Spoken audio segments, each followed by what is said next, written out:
زموږ چینل نوی سبسکرایب کړئ او د سبسکرایب په څنګ کې د بیل یا ګنټې نشان ووهئ د نوي ویډیوګانو لپاره. بسم الله الرحمن الرحیم. دوستانو د هګۍ د ګټو په اړه تاسو لنډ معلومات درکوم. هګۍ څومره عادي شی دی او څومره بې کیفیته ده، څومره ارزانه ده، څومره زیاتې ګټې لري. دا د الله پاک ډېر لوی حکمت دی چې په دومره کوچني شي کې دومره غټ شیان ځای په ځای کړي دي. دوستانو په اونۍ کې یوه هګۍ باید وخوړل شي ځکه دا کلسترول لري. کوم کلسترول که چیرې غوښه ونه خورئ، کوم سبزیجات ونه خورئ، نور شیان ونه خورئ، باید یوه هګۍ په اونۍ کې وخوړل شي تر څو کلسترول هغه مواد ویټامینونه دي ټول پوره کړي. یوه هګۍ په تاسو لپاره کافي ده. نور څه شی لري؟ کوم مواد هګۍ لري؟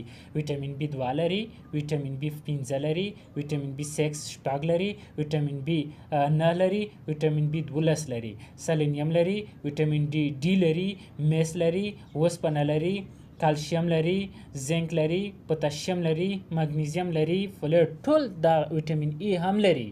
ټول ویټامینونه چې دا معیاد کړل دا په هګۍ کې شته. دوستانو تاسو دې ویټامینو کې کوم ویټامین ته اړتیا لرئ نو تاسو هګۍ استعمال کړئ. هګۍ څومره ارزانه ده او 15 روپۍ قیمت لري او د 1500 روپیو ارزښت لري. نو دوستانو تاسو هګۍ استعمال کړئ. د هګۍ سپین ځان ته به ویټامین لري، زیړ ځان ته ویټامین لري، هره برخه یې همداشان په کم اندازه په هګۍ کې شحمیات هم موجود دي.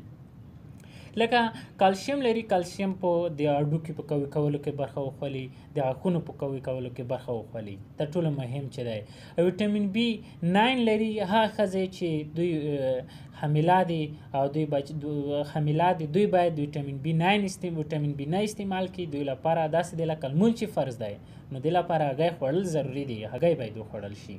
نو دوستانو دا د هګۍ ګټې وي. تاسو ته مې دا ویډیو برابره کړه په دې هیله چې خوښه شوې مې وي. نو دوستانو زموږ ویډیو لایک او شیر کړئ. دغه چینل هم